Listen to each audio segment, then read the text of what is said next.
নমস্কার, আমি প্রদীপ প্রামাণিক। নবজীবন study centre তরফ থেকে নেতাজি সুভাষ মুক্ত বিশ্ববিদ্যালয়ের সকল ছাত্রছাত্রীকে স্বাগত জানাই। এই মুহূর্তে যে সকল ছাত্রছাত্রীরা নেতাজি সুভাষ ওপেন ইউনিভার্সিটি থেকে বাংলা নিয়ে অনার্স করছেন এবং সেকেন্ড ইয়ারে পড়েন, আপনাদের খুব ইম্পর্ট্যান্ট একটা অধ্যায় নিয়ে আজকে আলোচনা করব। এই অধ্যায়টা প্রত্যেক বছরে পরীক্ষাতে থাকে। তো আজকের আরও বেশ কয়েকটা প্রশ্ন আলোচনা করব সেই সঙ্গে, যেগুলো আপনারা একান্ত যদি সময় না পান, শুধু এই প্রশ্ন কটা যদি আপনারা নিজের বই থেকে কিংবা সাজেশান নোটস থেকে দাগ মেরে পড়ে যান, তো আশা করি আপনারা 100% কমন পেয়ে যাবেন।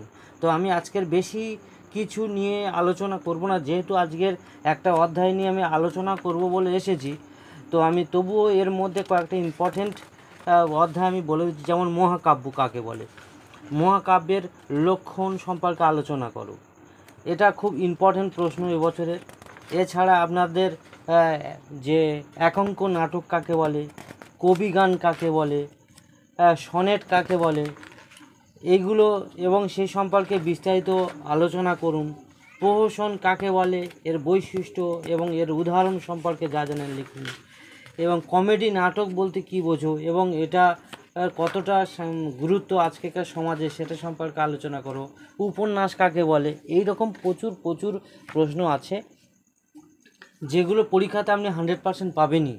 তো আমি শুরুতে বলি, যদি আমার চ্যানেলে নতুন হয়ে থাকেন তো চ্যানেলটা সাবস্ক্রাইব করে পাশে থাকা অল নোটিফিকেশন অন করে রাখবেন, যাতে ইউনিভার্সিটির যাবতীয় আপডেট ইনফরমেশান যেমন আপনি বাড়িতে বসে পাবেন, সেই সঙ্গে ইউনিভার্সিটির যে অ্যাসাইনমেন্টের অ্যান্সার শিট আপনি পাবেন, এবং আমি যে ক্লাসগুলো ইতিপূর্বে দিয়েছি সেগুলোও করতে পারবেন, এবং আগামী দিনে যেগুলো লাস্ট মিনিট সাজেশান এবং যে ক্লাসগুলো দেবো ওগুলো আপনারা করতে পারবেন।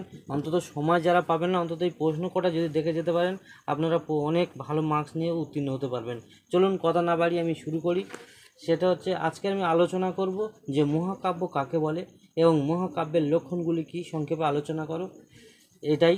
এবং কখনো অনেক সময় এটা নানান রকমভাবে ঘুরিয়ে আসে যে মহাকাব্য হতে গেলে তার কী শর্তাবলী আছে সেগুলো আলোচনা করো, কিংবা মহাকাব্য আমি কাকে বলবো, কিংবা মহাকাব্যের মূল লক্ষণগুলি বা বৈশিষ্ট্যগুলি ভালো করে বিস্তারিত আলোচনা করুন। এরকম নানান রকম যেইভাবে আসুন না কেন, আমি যে প্রশ্নটা আজকে দিচ্ছি এই প্রশ্নটা লিখে আসবেন, এতেই আপনি পুরো মার্কস পেয়ে যাবেন।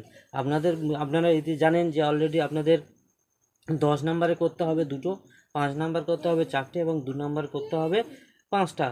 এই মোট প্রশ্নর প্যাটার্ন টোটাল আপনাদের ওই 70 নম্বরের পরীক্ষা, 20 নম্বরের অ্যাসাইনমেন্ট এবং 50 নম্বরের থিওরি পরীক্ষা হবে। তো চলুন আমি আলোচনা শুরু করি, এবং আমি আগামী দিনে যে আরও ইম্পর্টেন্ট কিছু কিছু যে অধ্যায়টা যেটা আপনাদের খুব কঠিন মনে হয়, সেই অধ্যায়টা আমাদেরকে মেসেজ করবেন, আমি সেই অধ্যায়টা নিয়ে আপনাদের সবার আগে আপনার সামনে তুলে ধরার চেষ্টা করব। চলুন, এছাড়াও আমি বলে রাখি শুরুতে, যদি আপনাদের এই সাজেশান ভিত্তিক নোটসপত্র লাগে অবশ্যই আপনারা যোগাযোগ করতে পারেন। চলুন, মহাকাব্য আগে কাকে বলে আমি সেটা নিয়ে আগে আলোচনা করে নিই। মহাকাব্য হলো মিতছন্দ ও বর্ণনাত্মক ভঙ্গিতে রচিত, গুরু বিষয়বস্তু ও আশ্রিত ও সুনির্দিষ্ট, আদি মধ্য অন্ত সমন্বিত এমন এক স্বয়ংসম্পূর্ণ আখ্যান, যার ঐক্য সম্বন্ধে জৈবিক প্রকৃতি ও প্রচুর বৈচিত্র্য সমন্বয়ে বৈশিষ্ট্য রসানুভূতি জগতের পার। এটা আরও একটু বর্ণনাভাবে বলতে গেলে, যে আচার্য বিশ্বনাথ কবিরাজ এবং দণ্ডী মহাকাব্যের অনেক লক্ষণ বর্ণনা করলেও সঠিক সংজ্ঞা দেননি। প্রথম যখন এই মহাকাব্য সম্পর্কে রচনা করা হয়, তো বিশ্বনাথ কবির তিনি যে বলেছিলেন যে তার যেটা লক্ষণ অনুসারে তিনি তার একটা শ্লোকের মাধ্যমে এটা ফুটিয়ে তোলার চেষ্টা করেছিল। তো প্রথমে বলবো যে লক্ষণগুলি, যে আমি মহাকাব্য কাকে বলবো সেটা নিয়ে আরও বিস্তারিত আমি পরে আমি আলোচনা করব। মহাকাব্য একটা আরও বিস্তারিত দেখো, যে সর্ববোধি মহাকাব্যং চৈতিক্য নায়ক স্বয়ং সদংশ ক্ষত্রিয়াপি ধীরাদ্বন্দ্ব গুণার্থী। এরকমই মানে আগেকার দিনে এই রকম যে সংস্কৃত যে শ্লোক অনুসারেই এখানে বিশ্বনাথ কবিরাজ তিনি তার এই মনের ভাব প্রকাশ করেছিলেন। অ্যাকচুয়ালি মহাকাব্য হলো এমন একটা জিনিস যার মধ্যে প্রচুর থাকবে বর্ণনা, প্রচুর থাকবে ছন্দ এবং তার বিষয়বস্তু থাকবে প্রচুর এবং সেই সুনির্দিষ্ট আদি মধ্য অন্ত, ঠিক আছে, মানে শুরু থেকে শেষ পর্যন্ত সমস্ত হচ্ছে একেবারে বিশাল মানে খুব বড় ধরনের একটা সাহিত্য বা বিষয়বস্তু নিয়ে যে গঠিত যে কাব্য সেটাই মহাকাব্য বলে একটি সংক্ষেপে বলা যায়। এবার আমি একটু লক্ষণ নিয়ে আসি যে আমি এর বা নীতিগুলো নিয়ে, মহাকাব্য হতে গেলে তার কী কী লক্ষণ বা নীতিগুলো থাকা দরকার সেগুলো নিয়ে একটু আলোচনা করি। যে মহাকাব্য তন্ময় কবিতা, তাই কবির ব্যক্তিগত অনুভূতি ও আশা আকাঙ্ক্ষা এখানে সম্পূর্ণ বর্জন করা বাঞ্ছনীয়। একটি বিস্তীর্ণ সময় ও এক সময় জাতি যথার্থ দর্পণের পরিণত হওয়া উচিত। মহাকাব্যে একটি বিশেষ গুণ জাতির মুখপত্র হয়ে ওঠে একটি মহাকাব্য। মহাকাব্য কোনো সাহিত্যের প্রায় আদি সৃষ্টি এবং এই প্রাচীনত্বের প্রথম লক্ষণ বলা যেতে পারে, ঠিক আছে।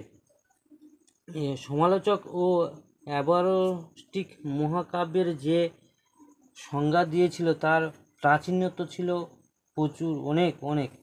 এরপরে মহাকাব্য শেষ পর্যন্ত একজনের হাতে কাব্য রূপ লাভ করলেও তাকে একক সৃষ্টি বলা যায় না। বহু দিন ধরে বহু কবির সংযোজনের ফলে বহু উপকাহিনী একটি মূল কাহিনীর ধারায় এসে মেশার ফলে মহাকাব্য সৃষ্টি হয়। এইভাবে তার উৎপত্তি ও রহস্য সন্ধান না করলেও সাহিত্য সৃষ্টি আদি যুগে মহাকাব্যের উদ্ভব বিস্ময়কর বলেই মনে করা হয়। আসলে কি বলুন তো, লোকজীবনের বহু আখ্যাই মানুষের মুখে মুখে ফিরে বহু দিন ধরে। অনেক লোককবি বিভিন্ন গাঁথা রচনা গেয়ে থাকেন দীর্ঘদিন ধরেই। এই সমস্ত লোক প্রাচীন কাহিনী ও গানের যে মহাকাব্যের মধ্যে যে স্বরূপ তা একটা রূপ দান করে, সেই কথাই নিয়েই কিন্তু গভীরভাবে চিন্তা করে তার প্রত্যক্ষকে বলা হয়। যেমন দেখো, একটা উদাহরণ হিসেবে বলি যে রামায়ণ সম্বন্ধে বলতে গেলে রবীন্দ্রনাথ বলেছিল, দীনেশচন্দ্র সেন বলেছিল, যে হার্টসনও বলেছিল। সাধারণত মহাকাব্য সম্বন্ধে করতে গিয়ে সুন্দরভাবে একটা কথা তারা উল্লেখ করেছিল, it may be taken as a brigade between the animus returning যে পোর্টি যে poem writing by poet whose name are not known। অর্থাৎ কী বলতো, অবশ্য একথা মহাকাব্যের আদি কবি সম্মান কোনো মতেই ক্ষুণ্ণ করা যায় না। যেমন দেখো, আদি কবি বাল্মীকি বা বেদব্যাস কিংবা গ্রিক কবি হোমারের শ্রেষ্ঠ সময়ে যে স্বীকার করতে হয়, সেই সময় তারা ছিল যে শ্রেষ্ঠ সেটাই স্বীকার করতে হয়। কিন্তু বারবার বললাম, মনে করে এনে দেয় আমাদের তাদের সৃষ্টির ধারণাকে।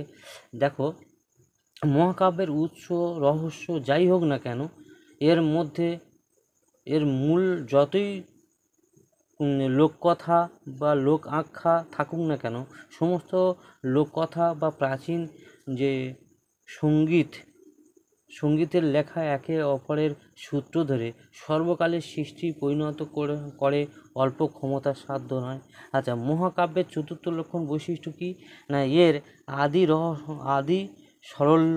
মানুষের সভ্যতার ইতিহাসে স্থূলভাবে তিনি গঠিত হয়। যেমন দেখো, বর্বর যুগ, বীর যুগ, সভ্য যুগ, এই যে তিনটে যুগের কথা বলা ছিল, এর মধ্যে বীর যুগের বৈশিষ্ট্য ছিল যে অকৃত্রিম ব্যবহার এবং শিশু সুলভ সরলা দৈহিক স্বাস্থ্য যেমন ভালো ছিল মানুষের, তেমনও শল্যবিদ্যায় নিপুণ ছিল। মানসিক স্বাস্থ্য ছিল ভালো, উপদেশ ও আচরণ, বাক্য, কর্ম, সঙ্গীত ছিল। তাই জটিলতা বর্জন করে সরলতার জন্যই যে একে অপরের ভঙ্গির আবদ্ধ থাকে। বুক ধরে যেমন রক্তপানের মধ্যে ক্রিয়াকলাপ, এই রকমই। আজকের যে সভ্য যুগে চিন্তা করা যায় না। যেমন দেখো, সব কাজে আমরা এখন চূড়ান্ত অভ্যাসের কথা মনে করি। মুখে একজনের প্রশংসা করলেও গোপনে তার চরম সর্বনাশের কথা। কৃত্রিমতার সভ্য যুগের এটাই একটা ট্র্যাডিশন হয়ে দাঁড়িয়েছে। তাই মহাকাব্য হলো কি বিষয় ও মহাকাব্য সেটা লেখা হবে সে সম্বন্ধে বিভিন্ন অলঙ্কারিত বা রসবর্তিত হওয়া খুব বাঞ্ছনীয় হয়ে থাকে। যেমন হোমার বলেছিল, দেখো, মহাকাব্য বিষয় হলো বীর পুরুষদের কথা। আর্য দণ্ডির মতে যে বিষয়বস্তু গৃহীত হবে, ঐক্য হবে, কাহিনী পুরাতন হবে। বিশ্বনাথ কবিরাজ ইতিহাসের কাহিনীর প্রতি বেশ উদাসীন ছিল। সেক্ষেত্রে মহাকবি ট্যাসো আবার স্পষ্ট করেও বলেছিল, দেখো, যে বিষয় হওয়া দরকার ধর্মানুশাসিত ঐতিহাসিক ঘটনা, খ্রিস্ট ধর্মাবলম্বী জাতির যে ইতিহাস।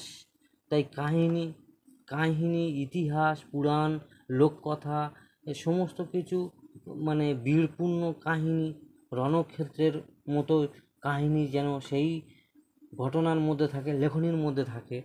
অলৌকিক চমৎকারিত্ব মহাকাব্যের বিষয় বৈশিষ্ট্য খুব বর্তমান, এটাই মানেন অ্যারিস্টটল। কিন্তু এই প্রসঙ্গে এই কাব্যর ইতিহাসের পার্থক্য নানান রকম থাকে।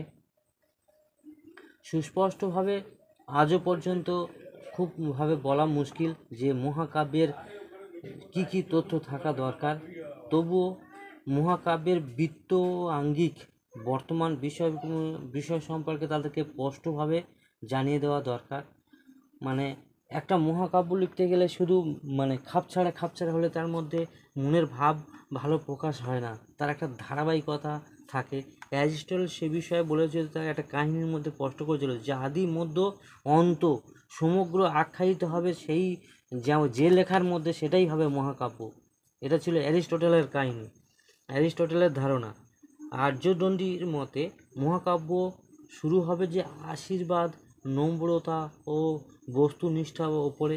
মহাকাব্যের স্বর্গনিষ্ঠ ও পটভূমিকা থাকবে বিশেষভাবে। এছাড়াও কি তার মধ্যে থাকবে সমুদ্র, পাহাড়, ঋতু এবং জলকলি, প্রাকৃতিক সৌন্দর্য প্রভৃতি খুব সুন্দরভাবে সেই লেখার মধ্যে ফুটে উঠবে।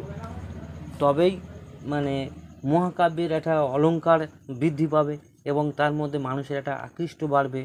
যেমন দেখো, ভারতীয় যে আঙ্কিকদের মধ্যে যেমন দেবতা, ধীরবতার, গুণসম্পন্ন, সংযমশীলতা এবং ক্ষত্রিয় অথবা উচ্চ বংশের কিছু নৃপতি, এদের যেমন থাকতো। এর মতে যে নায়কদের মধ্যে কোনো আপত্তি কিছুই ছিল না। পরবর্তীকালে মহাকাব্যিক প্রয়াসে দেখা গেছে যে মহাকাব্যের আস্বাদ ঘনত্ব নষ্ট হয়ে গেছে। রামায়ণ, মহাভারত কিংবা ইলিয়াস, ওডিসি, এই যে মহাকাব্যগুলি সংগ্রাম ও বীরত্বের আমরা এর চরিত্রের মধ্যে দেখতে পাই, কিন্তু এর মর্যাদা শুধুমাত্র একটা নির্দিষ্ট এরিয়ায় সীমাবদ্ধ ছিল না। মহাকাব্যের নায়ক সম্বন্ধে একাধিক নায়কের পরিকল্পনাও আমরা দেখতে পাই।